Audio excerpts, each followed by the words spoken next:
Attention mga Filipino senior citizens, 60 years old, magsimula ng makakuha at maka-apply sa 10,000 pesos cash gift bigay ng NCSC. Ano ang katotohanan? Pag-uusapan natin sa video na ito. Hold up.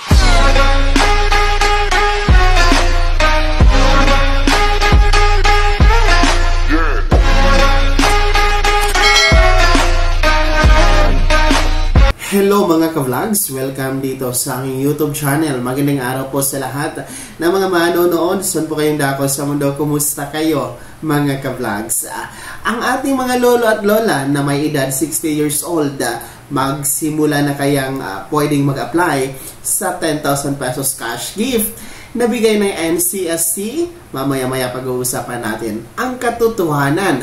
Pero bagong lahat, kung bago ka pa lang dito sa aking YouTube channel, o di kaya hindi ka pa nakasubscribe, abay click nyo muna ang ating subscribe button na nasa baba. Huwag yung kalimutan na pindutin ang notification bell, ilagay niyo po sa all para naman updated kayo sa lahat ng mga videos na aking i-upload. Ayan mga lolo at lola, makinig. Isang katanungan po mula sa ating ka-vlogs na manonood dito sa ating YouTube channel. Tinatanong niya, dahil siya ay 61 years old, siya nga po ba daw ay pwede nang mag-apply at makakuha ng 10,000 pesos cash gift ng NCSC simula January 1, 2025? Yan po ang katanungan. Well, ulitin ko po ang ating 10,000 pesos cash gift dito sa Expanded Centenarian Act cash benefit kung saan nga po ay nasa ilalim na ng NCSC. And good news, magsisimula na ito ngayong January 1, 2025 mga ka-vlogs. So, 2 linggo na lang po. Ilang tulog na lang ay pwede nang mag-apply at makakuha ng 10,000 piso na cash gift para sa ating mga lolo at lola. Pero take note, para sa ating katanungan ngayon, 61 years old daw po siya. No? Makinig dahil para po ito sa inyo lahat. Ang sinasabi po dito sa Expanded Centenarian Act, na makakatanggap ng 10,000 piso na cash gift ay para po ito sa mga may edad na insakto, insakto talaga, walang labis, walang kulang, insaktong 80, 85, 90 at 95 years old. So hindi po pwede na 81 years old, 86 years old, 91 years old, 60 years old, 70 years old, dahil uulitin ko ang sinasabi po ng Expanded Centenarian Cash Benefits, ang makakatanggap po ng 10,000 piso ay insaktong may edad 80, 85, 90 at 95 years old.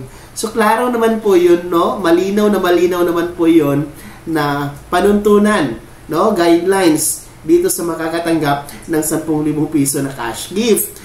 Marami pa rin po kasi ang nagtatanong, marami pa rin po ang hindi nakakaunawa dito sa ating Expanded Centenarian Act, Hindi po nila nauunawaan, gaya po dito sa nagtatanong sa atin, 61 years old pa po siya. Napakalayo pa, napakalayo pa ng 80 years old sa 61 years old. So hindi pa po pwede na mag-apply ang 61 years old, para sa nagtatanong. So marami talaga hindi pa nakakaintindi at hindi pa nakakaunawa dito sa Expanded Centenarian Act. Kaya po paulit-ulit natin itong sinasabi, para po mapapaalalahanan at mariremind po ang ating mga lolo at lola nang sa ganun po ay hindi po kayo aasa. Malinaw naman po sa sinasabi natin lagi dito sa ating mga upload videos regarding the Expanded Centenarian Act na tanging ang mga merong insaktong edad 80, 85, 90 at 95 years old lang ang pwedeng maka-apply at makakuha ng 10,000 piso simula yan ngayong January 1, 2025.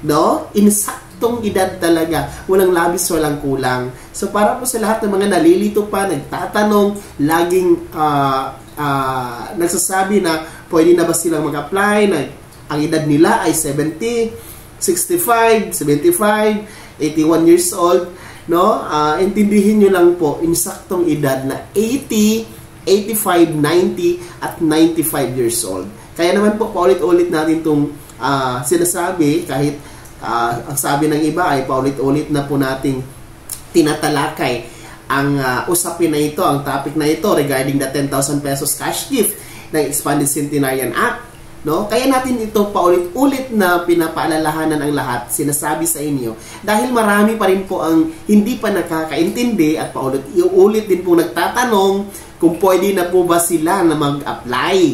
Kaya po natin ito paulit-ulit din po na dinidiscuss sa inyo dahil ayaw din naman po natin na aasa kayo, baka kayo ay pupunta sa OSCA, no, para mag-apply, hindi naman po kayo qualified pala.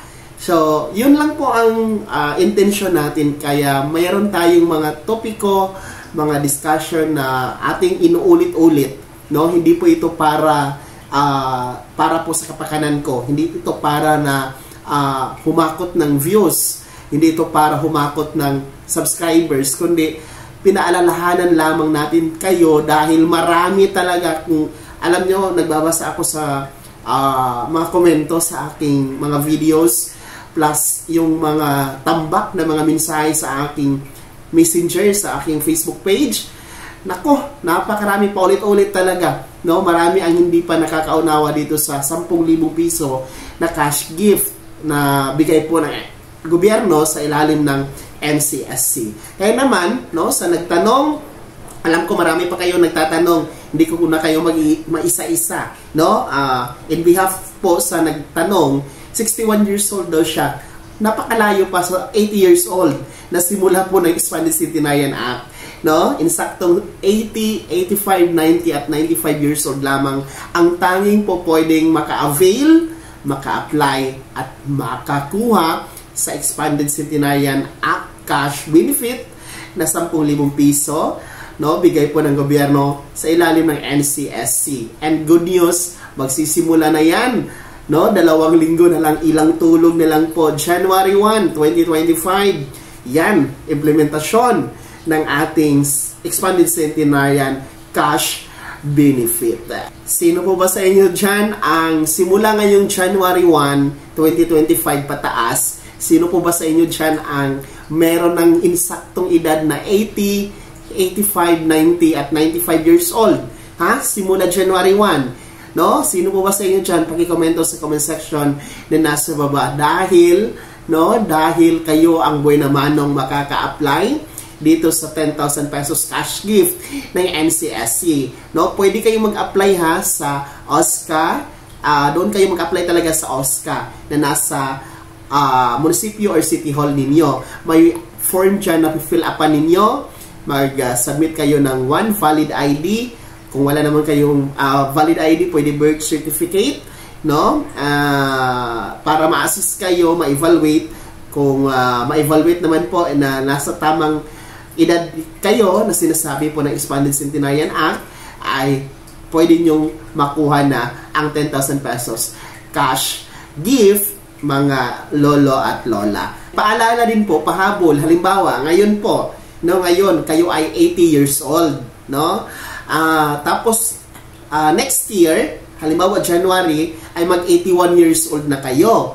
O di kaya ngayon ay 85 years old kayo, tapos ngayon January, 86 years old kayo, hindi na po pwede, no? Hindi na po pwedeng mag-apply sa 10,000 pesos cash gift. Antayin nyo po yung milestone na 85 years old, 90 or 95 years old, no?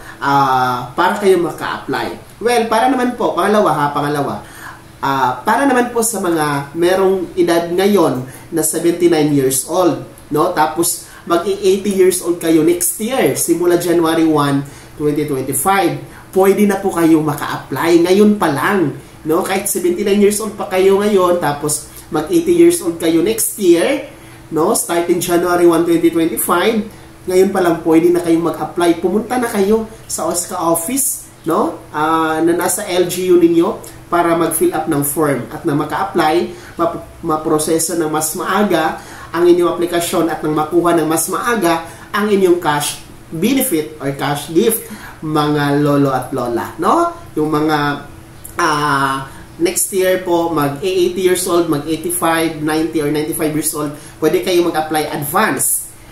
Mga senior citizens. Ano po ang komento ninyo dito? Ano ang opinion ninyo? Malinaw na po ba sa inyo ang guidelines sa pamantayan dito sa 10,000 pesos cash gift ng NCSC? Malinaw na po ba sa inyo kung sino talaga ang pwedeng makakuha? No? Pakikomento nyo po sa comment section na nasa baba. Bago ako magtapos sa video na to, kung gusto nyo po sumuporta sa aking YouTube channel, maaari nyo po i-click ang ating super thanks button na nasa baba. Sa mga gusto maging miyembro, pwede po. I-click nyo po ang ating join button. Maraming perks dyan mga vlogs. Be my member now. Sana'y naging gabay ang video na to kahit paano na pag-uusapan natin ang mga mahalagang bagay-bagay na may kinalaman po sa ayuda, programa at benepisyo ng ating mga senior citizen. Kung hindi ka pa nakasubscribe dito sa aking YouTube channel, maaari nyo nang i-click ang ating subscribe button na nasa baba. Huwag yung kalimutan na pindutin ang notification bell. Ilagay nyo po sa all para naman updated kayo sa lahat ng mga videos na aking i-upload. Maaari nyo din i-like ang video na to. Kung meron ka pa mga katanungan, maaari nyo i-komento sa comment section na nasa baba. Paki-follow na din po ang aking official Facebook page na nasa screen nyo. Muli po, ako si Daniel Timpawan na nagsasabing dito sa aking YouTube channel, Pawang Katotohanan at lahat totoo lamang.